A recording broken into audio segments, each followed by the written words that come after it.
El contexto histórico vivido por Brasil cuando tuvimos el golpe fue un contexto muy específico, porque nuestra Constitución de 1946 preveía la posibilidad de los brasileños elegirem al presidente de la República y al su vice.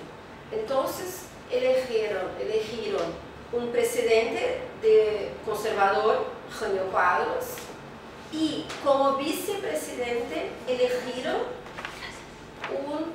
el vice que era en verdad opositor a Jânio Quadros. Nuestra Constitución de 46 era una constitución casi esquizofrénica en este sentido, ¿no? Y entonces Jânio Quadros decide renunciar a su cargo exactamente cuando Juan Goulart, que era su vice, estaba en un viaje a China. Y Jango, como nosotros cariñosamente llamamos, el vicepresidente, Jango no consiguió adentrar en Brasil nuevamente. Y nosotros acá en Río Grande del Sur tuvimos que hacer una resistencia militarizada para emposar, para colocar en el cargo Juan Goulart. Y Juan Goulart fue emposado, pero fue emposado a partir desde un pacto político que nosotros hicimos por un cambio de régimen. Nosotros pasamos entonces a tener un régimen no más presidencialista y sí parlamentarista. Y Juan Goulart era entonces el presidente de la República, pero con un primer ministro. Y después de un año, Juan Goulart consiguió hacer un plebiscito y volvimos a un régimen presidencialista.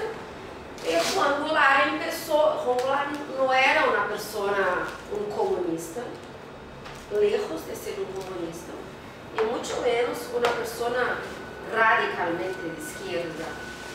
Era un político de una izquierda moderada que tenía un apoyo muy grande junto a la clase trabajadora, los obreros. Y entonces empezó a hacer una gran campaña, no sé si es campaña,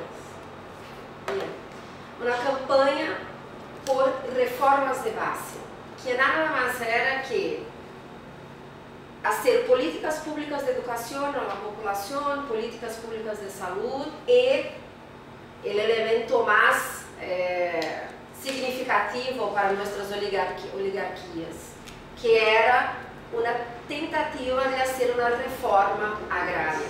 ¿Sí? Como siempre, es así en casi todos los países latinoamericanos. La tentativa de Juan Goulart de hacer una reforma agraria fue decisiva, definitiva para el golpe de 64, que, según algunos historiadores, debería ter ocurrido en 54, 10 años antes, cuando nuestro presidente Getúlio Vargas se dio un tirazo en la cabeza y se mató. Pero en estos 10 años nosotros tuvimos 5 tentativas de golpe de Estado. En 64 los militares entonces lograron llegar al poder. Y nosotros teníamos una gran parcela de la población brasileña, de la población civil, que apoyó el golpe militar. El discurso, en un primer momento, fue un discurso de el Brasil vive un caos, porque había muchas manifestaciones por parte de los trabajadores, mucho apoyo al presidente por parte de las clases menos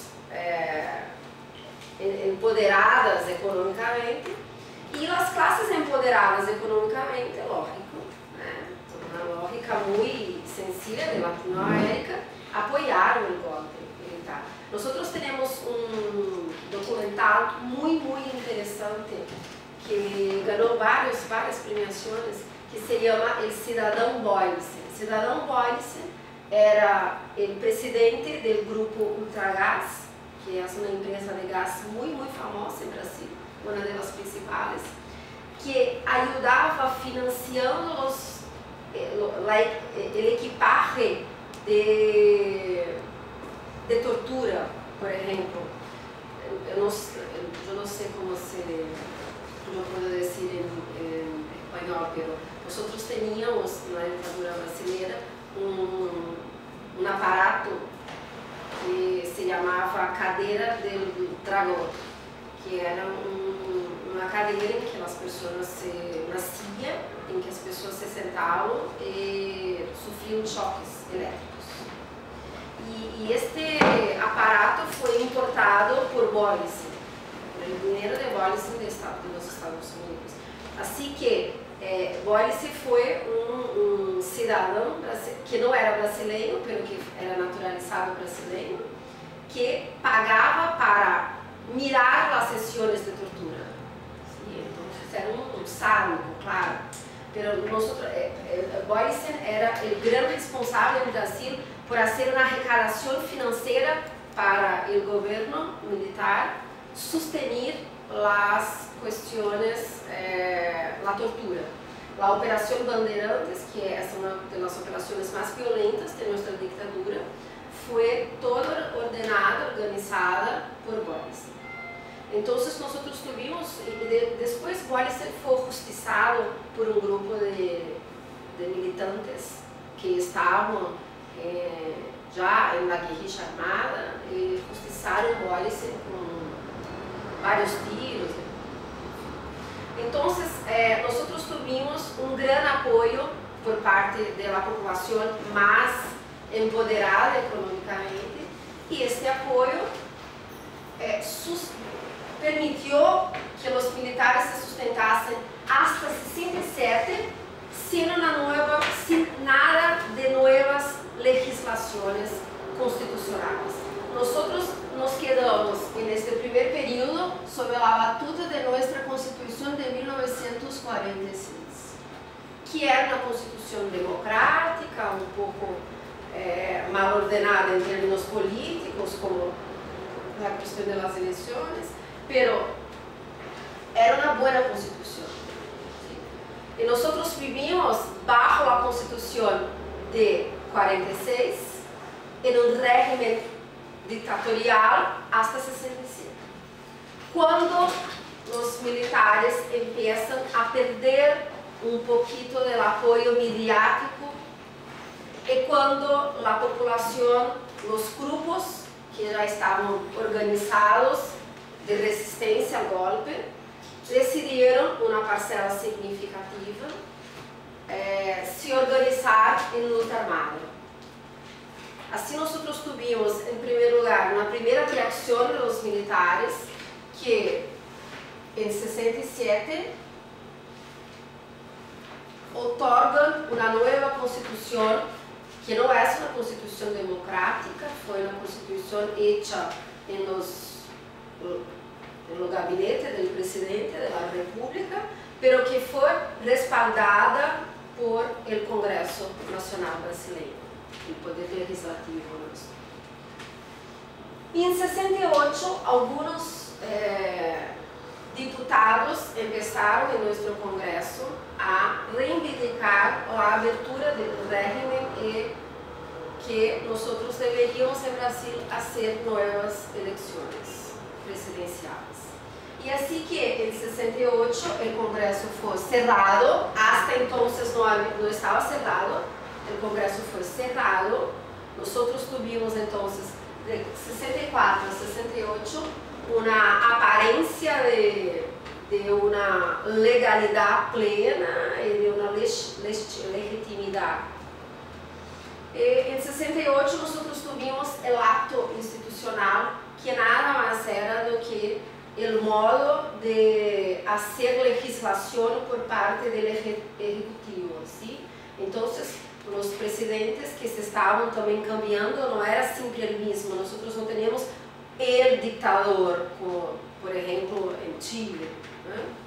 Não tivemos um Pinochet, tivemos uma série de presidentes militares que foram cambiando e se alternando no poder.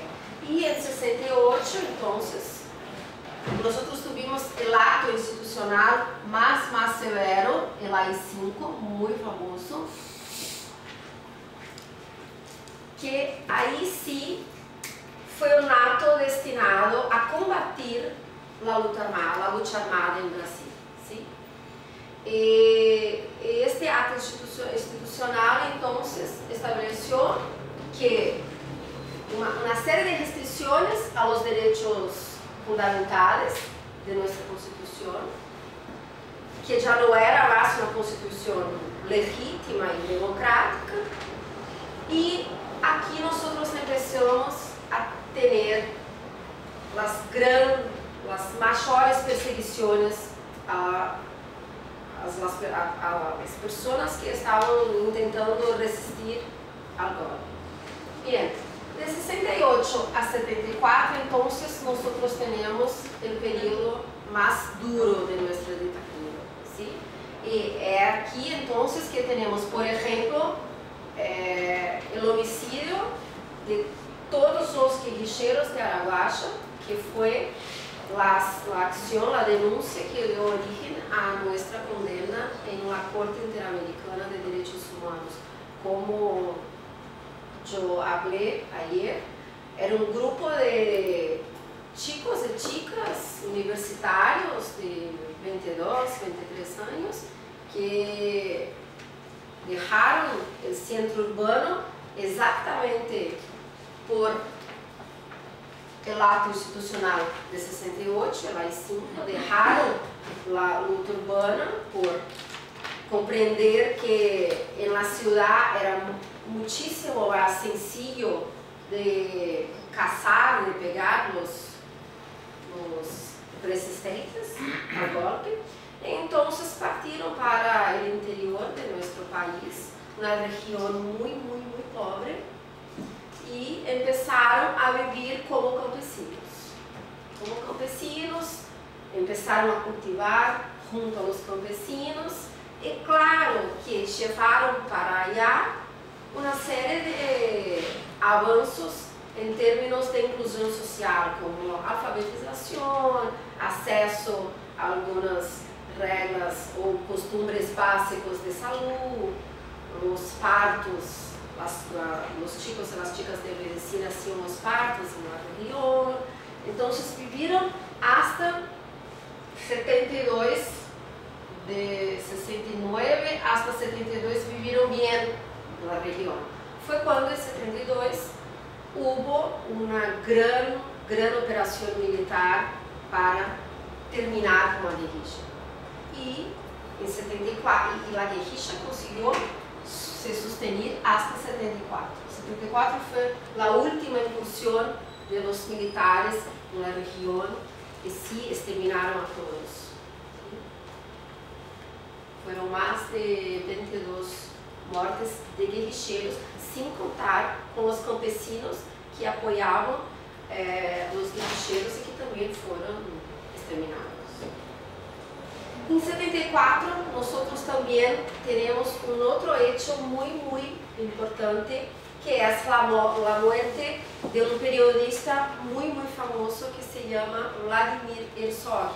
Não sei se já ouviram falar, mas era um periodista muito famoso que não era militante de esquerda, que não tinha ligações muito diretas com a resistência armada, pero que decidiu passar em um canal de televisão pública que era coordenado por ele, um programa que foi entendido como um programa contrário aos militares. Então, isso foi chefado al DOPS, que era o centro de tortura de São Paulo, e foi torturado hasta a morte, e depois fizeram um montagem hay una foto como si el Sócrates tuviera se enforcado con... nosotros, las personas estaban muriendo en los centros de tortura. Y así que internacionalmente el caso Herzog fue un caso que explodió, así como el caso del hijo de una gran modista brasileña que también, John Stuart Wright, que también murió y su madre empezó una serie de denuncias internacionales. Su madre se llamaba Suzu Engel, no sé si ya oyeron hablar, pero Suzu Engel empezó a hacer una serie de denuncias en ámbito internacional para que los militares tuviesen algún tipo de presión para que el régimen terminase. Entonces, en 74, nosotros internamente los militares estaban muy divididos, estaban peleando entre ellos también, porque por una parte algunos militares intentaban recrudecer todavía más los mecanismos de tortura y de perseguición de las personas. Y por otra parte, un grupo de militares que intentaba empezar una apertura del régimen, ¿sí? Y la parte que intentó hacer una apertura, como nosotros llamamos, muy gradual, ganó, internamente ganó, y empezaron entonces a hacer un poquito más de negociaciones con los grupos de resistencia y con las comunidades eclesiales de base, que en Brasil la iglesia tuvo un papel un rol muchísimo importante para la organización y la abertura de las negociaciones en este momento en Brasil. Así que en 74 entonces empezamos nuestra transición muy lenta, muy gradual. Y aquí entonces vamos para nuestra última etapa, es una etapa en que nosotros teníamos el Congreso, ya estaba en nuestro poder legislativo, ya estaba en funcionamiento de nuevo, pero los militares indicaron una serie de senadores que nosotros llamamos de senadores biónicos, porque no eran senadores ficticios, no eran senadores que fueron elegidos por el pueblo. Entonces había una serie de senadores que eran senadores del gobierno, y en 79 nosotros tenemos una gran campaña interna para aprobación de una ley de amnistía que permitiera que los perseguidos que estaban fuera de Brasil, que estaban en extranjero, pudiesen volver con garantías de que no serían perseguidos de nuevo. Y había entonces dos proyectos de leyes que estaban entonces tramitando para el Congreso, un proyecto que defendía una visión de una amnistía amplia, general e irrestrita a todos los perseguidos políticos, sin la inclusión de, evidentemente, de los agentes del Estado, y un otro proyecto que era un proyecto del gobierno militar. Y nosotros aprobamos entonces en 79 la ley 6683, que es nuestra ley de amnistía.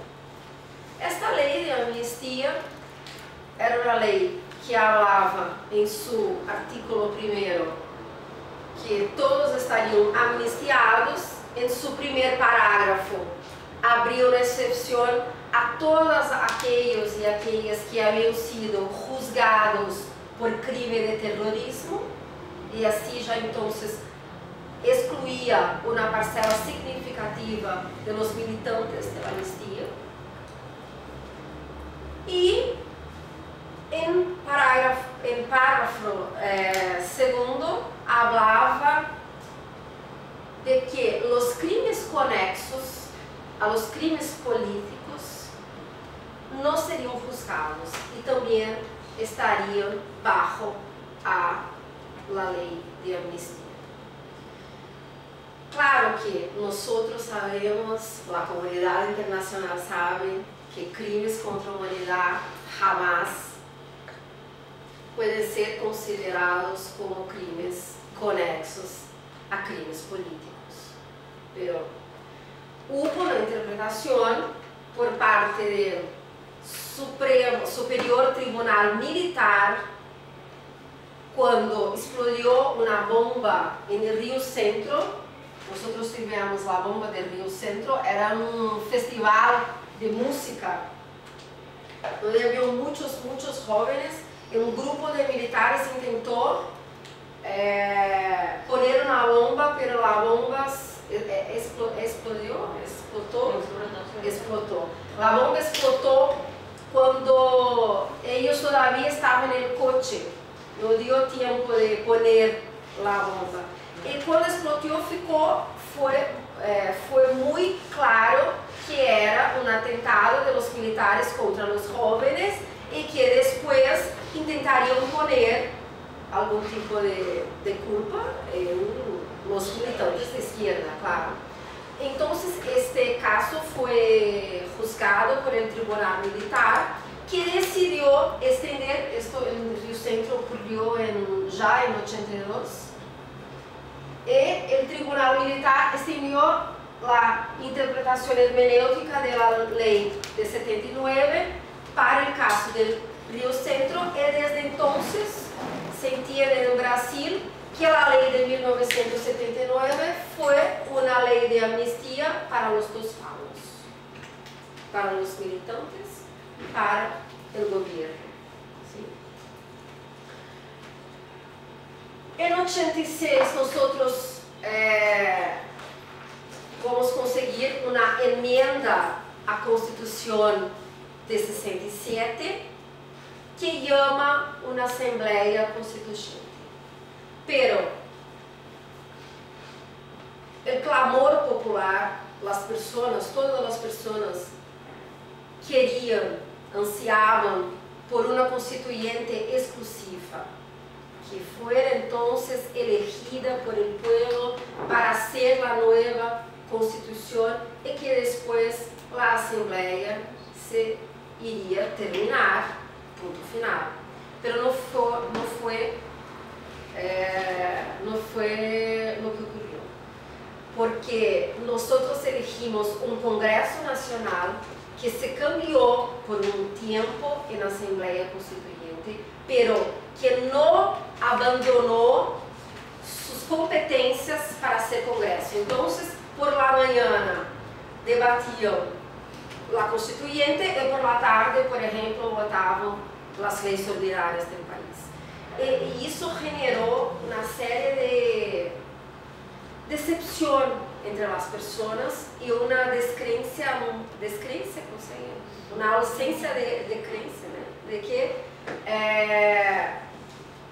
de que la nueva constitución podría ser una buena constitución. Pero en 88 nosotros tenemos finalmente nuestra Constitución Federal aprobada por el Congreso. De lejos es la mejor constitución de nuestra historia. Nosotros tenemos 8 constituciones. Es la mejor que tenemos en nuestra historia. Es una constitución muy incluyente, muy preocupada con las cuestiones de garantizar los derechos fundamentales.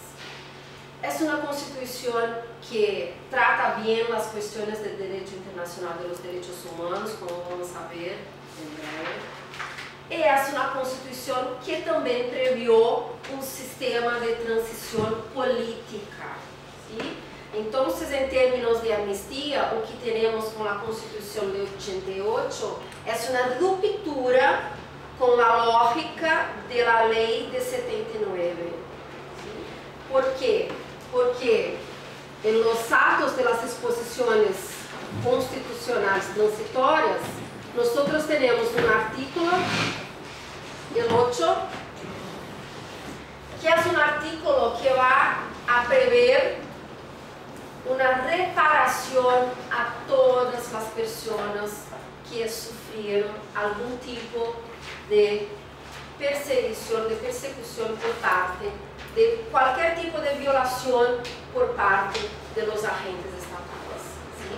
Como nós teníamos em 88 vivíamos em Brasil uma grande organização de los trabalhadores.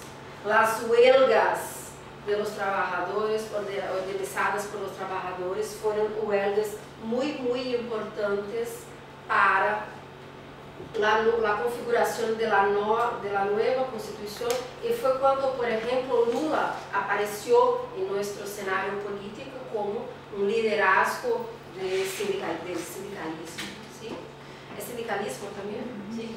Então, nós tivemos muitíssima organização de trabalhadores no período de la Constituyente, e naturalmente a Constituyente tem uma grande influência de las pautas, las reivindicações trabalhistas. Então, nós teremos uma previsão no artículo 8 de uma reparação para todas as pessoas que perderam seus empregos por devido a uma perseguição do Estado.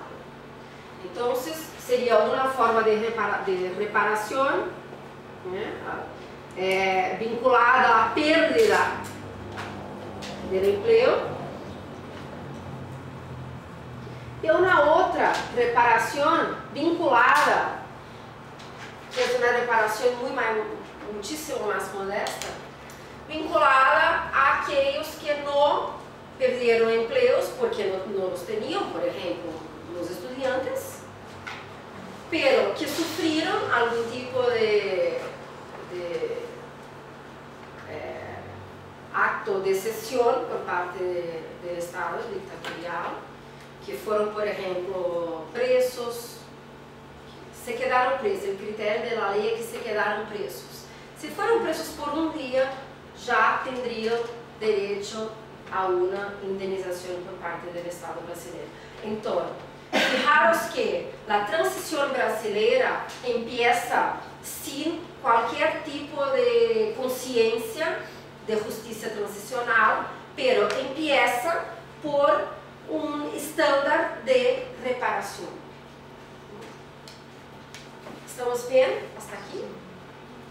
Bem, quero falar um pouquinho do papel do Poder Judicial, que é muito importante para compreender a situação que vivimos hoje em Brasil. O Poder Judicial brasileiro foi muitíssimo conivente com a ditadura militar. Muitíssimo conivente. Nós tivemos uma Suprema Corte que se negava a juzgar os habeas corpus de los perseguidos políticos sob o fundamento de que era uma matéria de tribunal militar.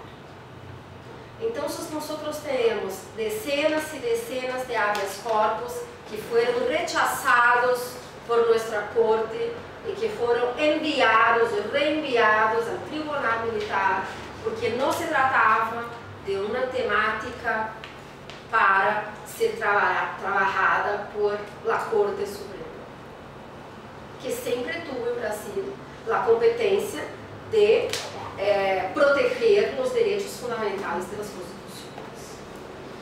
Então, a conivência do Poder Judicial é muito importante porque o Poder Judicial brasileiro não sofreu nenhum tipo de reforma.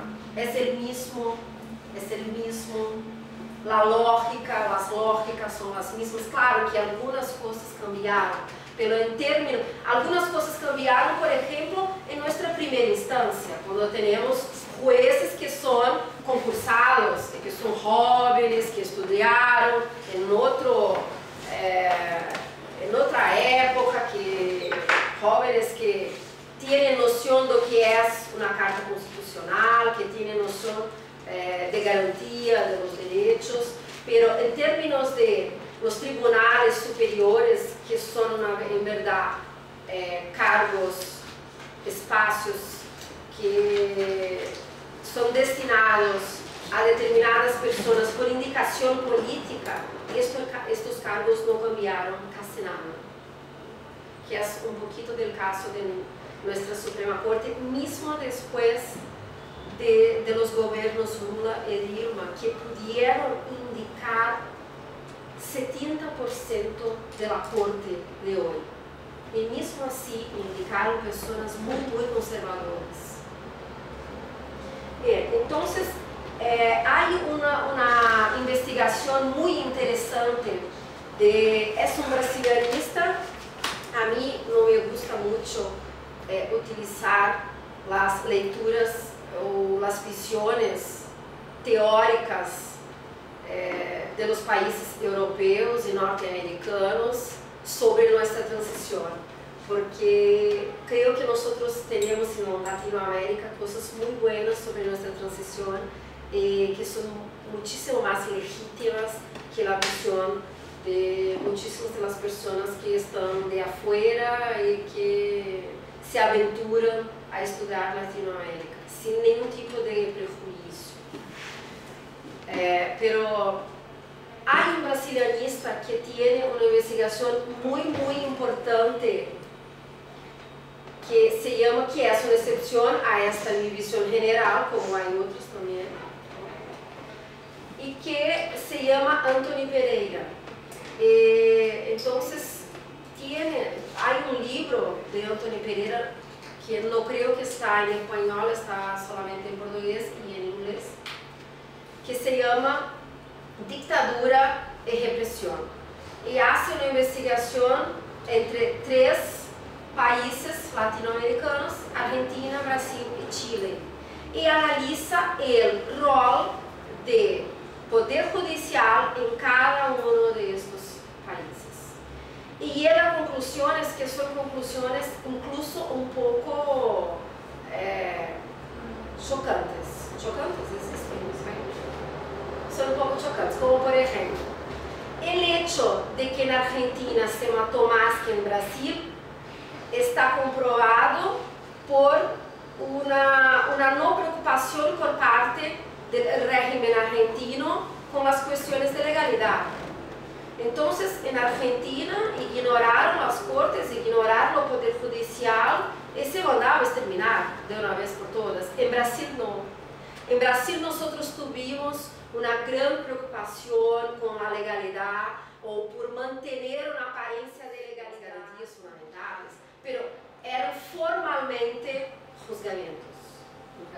juzgados. Eran formalmente juzgados. ¿Sí?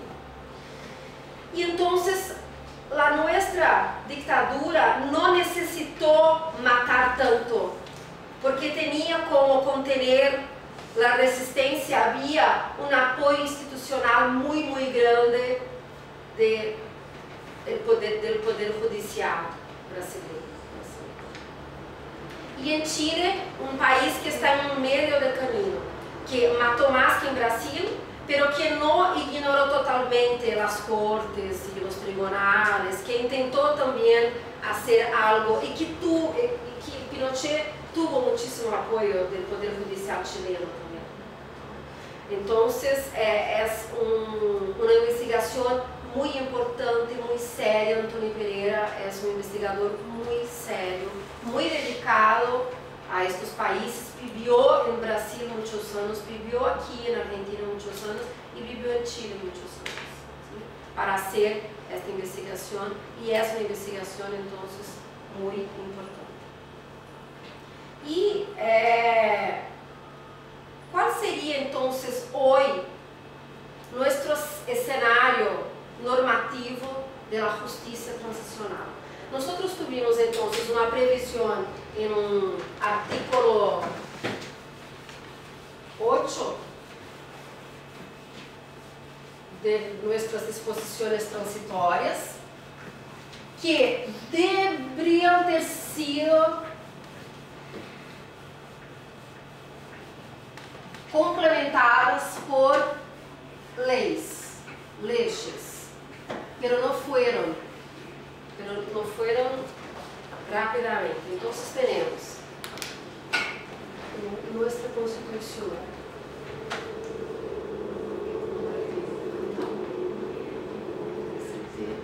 y después solo en 95 vamos a tener una ley que hace un reconocimiento de un listado de personas que son consideradas finalmente por el Estado brasileño como desaparecidas, ¿sí? Pero sin cualquier previsión de investigación o de apuración de los hechos.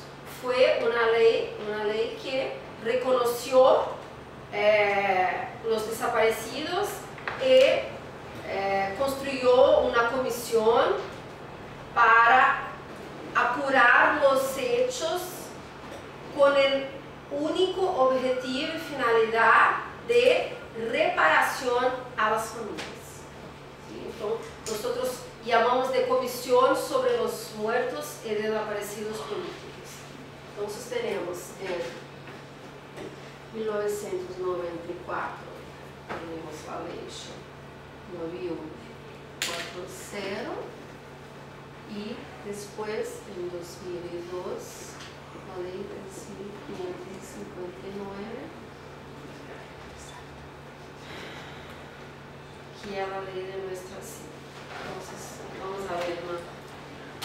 Después del 94, entonces nosotros tenemos aquí una comisión que empieza a hacer investigaciones y que consegue reunir una serie de materiales y de pruebas y que edita un libro que se llama El Derecho a la Memoria y la Verdad, que fue editado en 2007 y que es un marco para la justicia transicional en Brasil.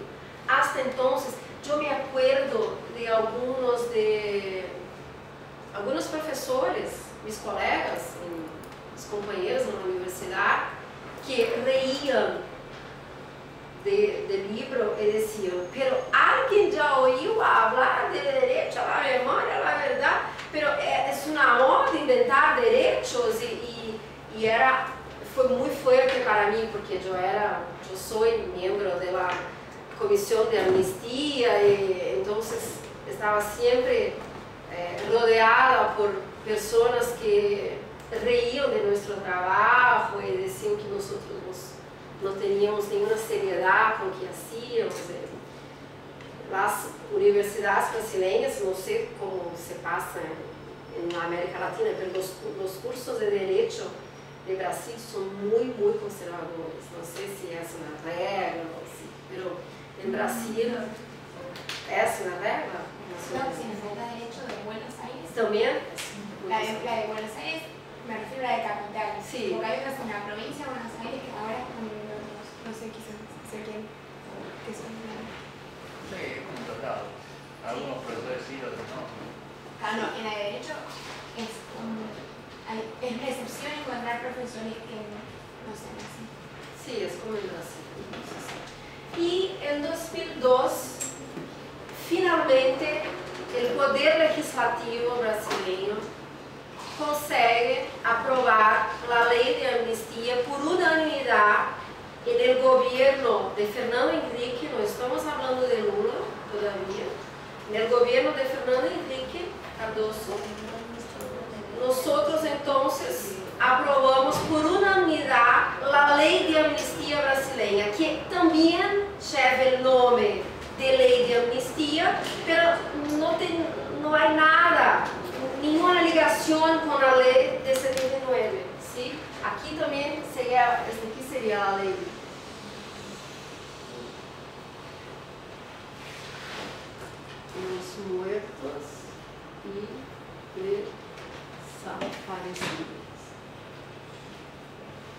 E aqui então temos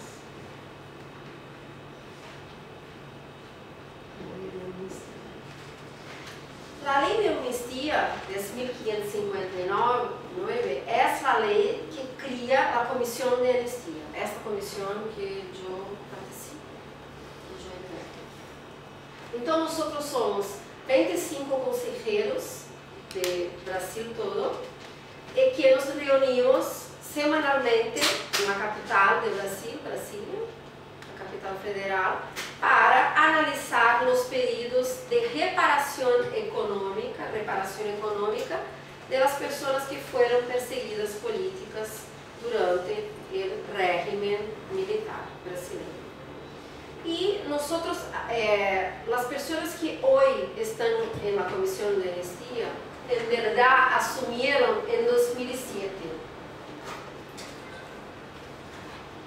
Em 2007, nós temos cambio significativo em Brasil quanto ao tratamento da justiça transicional, porque a turma que hoje está na comissão de amnistia é uma turma de jovens juristas brasileiros, quase todos vinculados a algum tipo de universidade, então investigadores também, e com um certo distanciamento histórico que tem importância, e que encontramos como cenário em 2007 a seguinte situação.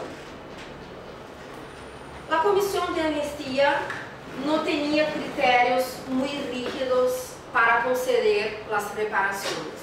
Nós temos então dois tipos de reparações. Por um lado, nós chamamos de prestação única, que é uma indenização que pode ser de no máximo 100.000 reais a los perseguidos que sofreram qualquer tipo de perseguição por parte do Estado. Então, que se foram presos, se foram detenidos por algumas horas, já é o suficiente para receber. Claro que temos que ter a comprovação, né? E é muito difícil fazer comprovação porque os arquivos de nossa ditadura estão cerrados até hoje, mas a comissão de amnistia tem o poder de requisitar a nossa agência brasileira de inteligência, que é o antigo SNI, que hacía os dossiês sobre os perseguidos políticos, e também ao Arquivo Nacional. Nós temos a prerrogativa de pedir o listado das coisas que o Estado tem oficiais, as informações que o Estado tem de aquelas pessoas. Então, muitas vezes não é um tribunal, é uma comissão administrativa, não está vinculada ao Poder Judicial. Nós somos uma comissão de assessoramento do Ministro da Justiça, sim, que é a pessoa que nos dá competência, é isso que nos indica para que funcione. E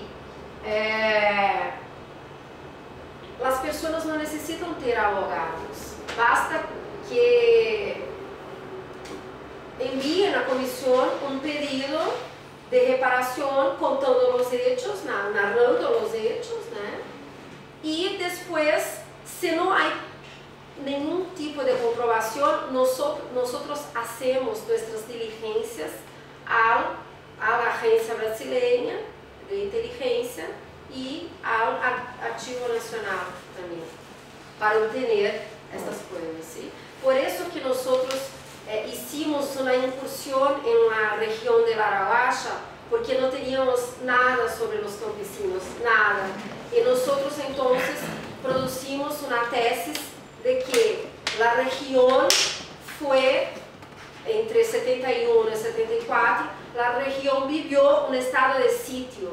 E no estado de sítio, então, as pessoas não podiam nem sair, nem chegar, estavam sitiadas, e com as narrativas de cada campesino, nós formulamos, reconstruímos a história de Araguaia para poder favorecer os campesinos, porque não havia as pessoas que mais necessitavam da reparação, porque vivem em uma miséria absoluta, no tenían nada de pruebas y no había nada en los archivos oficiales del Estado, porque estos archivos están de posse hasta hoy del embajador Curió, que es el gran responsable del ejército por la operación Araguaia. Y hasta hoy el Estado brasileño no fue, esto fue decisivo para que la Comisión Interamericana denunciase Brasil a la Corte. ¿Sí? Nosotros hasta hoy, los familiares, no tuvieron ningún tipo de acceso a la documentación oficial del Estado sobre sus hijos, sus hermanos. Y la otra tipo de reparación es una prestación que llamamos de mensal, permanente y continua. Que es en verdad una indemnización que las personas reciben todos los meses y que intenta reconstruir la situación laboral de estas personas.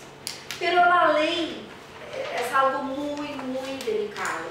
La ley habla que el criterio debe ser el criterio de como si la persona estuviese todavía nativa, todavía trabajando, como si jamás fuera prohibida de trabajar en aquella profesión.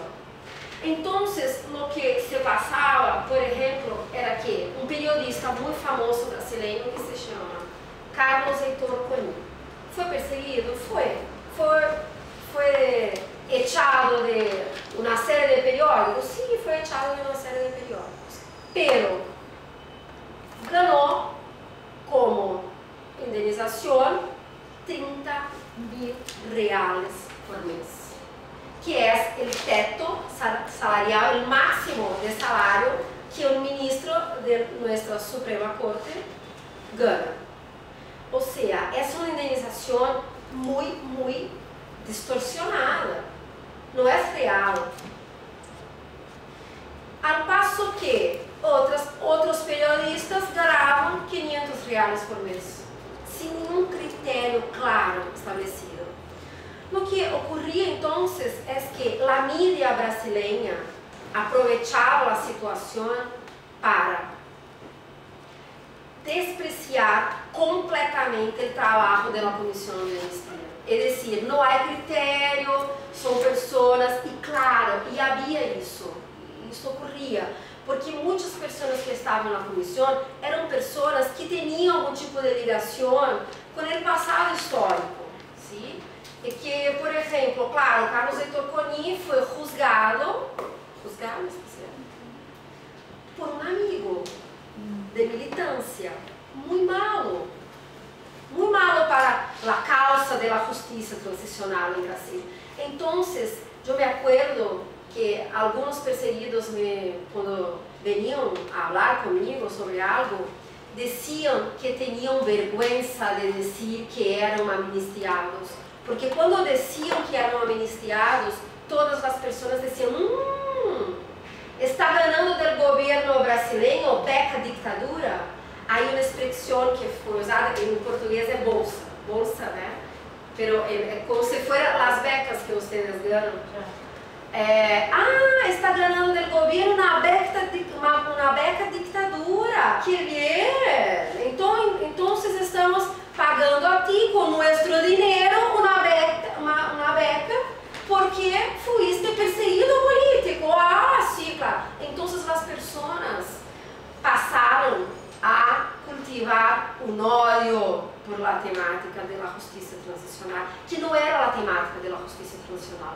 No había teóricamente nada construido en el sentido de sostener una justicia transicional en Brasil. Entonces, cuando asumimos, el ministro de la Justicia era Tarso, en Brasil é Tarso Genro, en español Tarso Genro, que es actualmente el gobernador de nuestra provincia, el Rio Grande del Sur, que fue un perseguido político, que tuvo un hermano que fue muerto en la dictadura, y que hizo una reunión con nosotros y nos dio la misión.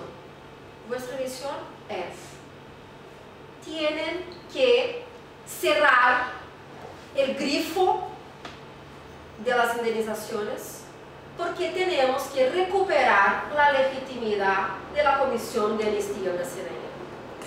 Entonces tienen el deber de recuperar y de tornar más razonable y proporcionales todas las indemnizaciones que salgan de aquí.